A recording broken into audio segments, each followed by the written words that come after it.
Panorama group, जो सोचता है वो करता है।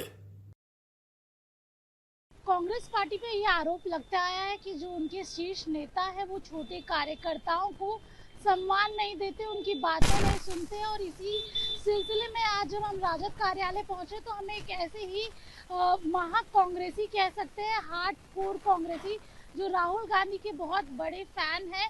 और राहुल गांधी ने कुछ दिन पहले जब भारत जोड़ो यात्रा हुई थी तो एक शायरी कही थी, मोहब्बत वाली शायरी, जो काफ़ी फेमस हुई थी और चर्चा का विषय भी बन गई थी। आपको बता दें वही इंसान हमारे साथ मौजूद है जिसकी शायरी राहुल गांधी ने कही थी। पहले जुड़ते हैं सीधे, सबसे पहले आप बिहार आए हैं, क्या सोच के आए हैं? मैंने यहाँ पर कुछ काम था आया और मैं डायरेक्ट टॉपिक पे बात करता हूँ। मैं तमिलनाडु से राहुल जी की यात्रा में मैंने शामिल हुआ था, तमिलनाडु के बॉर्डर से, और मैं जम्मू कश्मीर तक चला भी।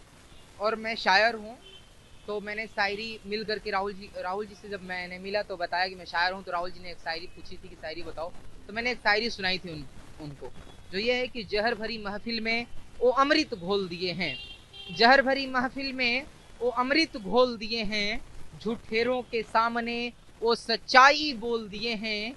और राहुल जी की हक्कानियत आकर के तो देखो लोगों, वो नफरत के बाजार में मोहब्बत की दुकान खोल दिए हैं, वो नफरत के बाजार में मोहब्बत की दुकान खोल दिए हैं। अच्छा, आपने राहुल गांधी से मुलाकात की है, आप बता रहे थे कि जो बड़े नेता हैं वो छोटे कार्यकर्ताओं को सम्मान नहीं देते, मिलने नहीं देते। क्या कुछ आपने महसूस किया और क्या कुछ हुआ है?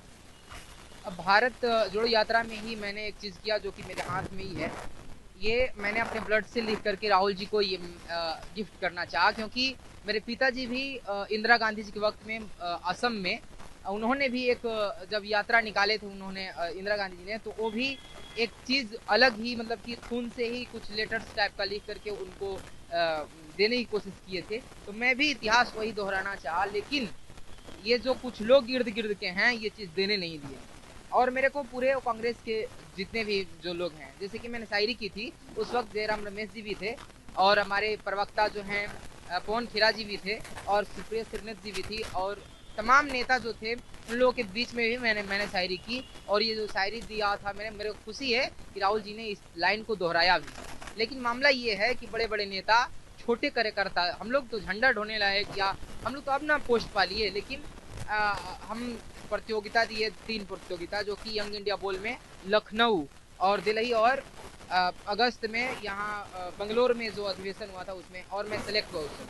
हम लोगों ने स्पीच दिया, उसके माध्यम से हम लोगों को सिलेक्ट किया गया। मैं अभी नेशनल मीडिया पैनलिस्ट और दिल्ली का को इंचार्ज हूँ। लेकिन मामला ये है कि इतने बड़े पोस्ट पे होने के बावजूद भी हम दिल्ली में जाते हैं और कहते हैं कि मैं काम के लिए आया हूँ, अपने पार्टी काम के लिए, तो एक दिन रहने के लिए मौका, मुझे कहीं जगह ऑफिस होना चाहिए ना।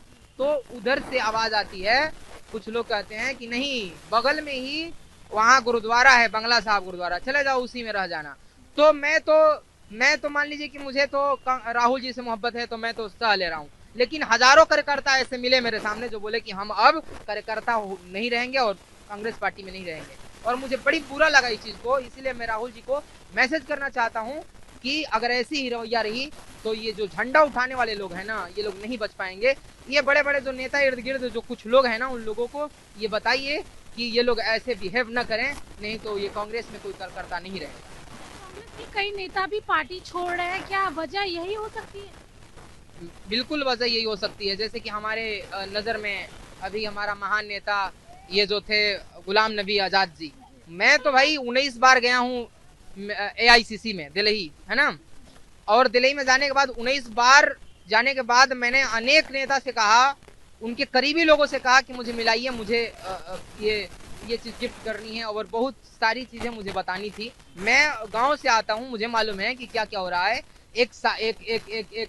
हमारे उस्ताद जो हैं राहत इंदौरी जी ने कहा था कि उठा शमशीर दिखा अपना हुनर क्या लेगा, उठा शमशीर दिखा अपना हुनर क्या लेगा, ये रही जान, ये गर्दन है, ये सर क्या लेगा, और एक शेर उड़ा देगा पर खच्चे तेरे, तू समझता है ये शायर है, कर क्या लेगा।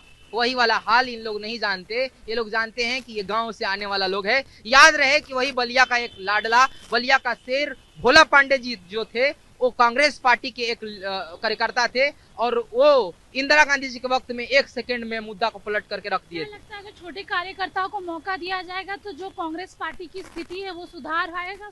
बिल्कुल बिल्कुल सुधार आएगा। और जो अभी सुधार आया है ना, वो हम ही लोगों जैसे लोगों के लिए वजह से सुधार आया है। जितने भी छोटे छोटे लोग हैं, और लोग तो लग्जरी गाड़ी में बैठ करके घूमने लग रहे थे, और हम लोग जैसे लोग जो थे वही झंडा लेकर के आगे आगे राहुल जी के साथ चला था। ये राहुल जी को भी पता है, लेकिन मैं राहुल जी को बताना फिर चाहता हूँ कि ये जो बड़े बड़े कुछ लोग हैं, कुछ लोग, सब लोग नहीं, कुछ लोग जो हम लोग जैसे लोगों को आगे बढ़ने देना नहीं चाहते। जबकि राहुल जी पर मैंने 196 शायरियां लिखी है, 196 अभी अब, लेकिन कुछ रिस्पॉन्स नहीं मिला। ये बहुत हैरत की और दुखद बात। शायरी राहुल गांधी जी ने आपकी गाई थी, सुनाई थी लोगों को, जाते जाते वो शायरी आप एक बार और? मैंने बोला था कि जहर भरी महफिल में वो अमृत घोल दिए हैं, जहर भरी महफिल में वो अमृत घोल दिए हैं, झूठेरों के सामने वो सच्चाई बोल दिए हैं, और राहुल जी की हक्कानियत आकर के तो देखो लोगों, वो नफरत के बाजार में मोहब्बत की दुकान खोल दी। तो देखा आपने किस तरीके से जो कांग्रेस के कार्यकर्ता है वो नाराज नजर आ रहे हैं क्योंकि उनको सम्मान नहीं मिल रहा। साथ ही अगर किसी शायर ने राहुल गांधी पे इतनी शायरियां लिखी हैं तो उस आदमी को तवज्जो तो मिलना चाहिए। जिस तरीके से कांग्रेस पार्टी में टूट नजर आ रही है, प्रवक्ता से लेके और नेता भी अब इस्तीफा देते हुए नजर आ रहे हैं। अब देखना होगा कि आगे क्या कुछ तस्वीरें सामने आएगी। बहरहाल मेरा नाम स्नेहा गुप्ता है और आप भारत लाइव देख रहे हैं। धन्यवाद। अगर ये वीडियो पसंद आई और वह बिहार के राजनीति और बिहारियत से सरोकार रखेनी तो सब्सक्राइब बटन दबा के चैनल के सब्सक्राइब कर ली। ओजे एगो घंटी बा, ओकरा बटन दबा देला से कुल सटीक और मारक खबर रुआ मुफ्त में मिल जाई। अगर रुआ पत्रकारिता के हमनी के नया प्रयोग में सहयोग कर चाहतानी तो ज्वाइन बटन दबा दी। पेटीएम नंबर नोट कर ली 9386816700। धन्यवाद।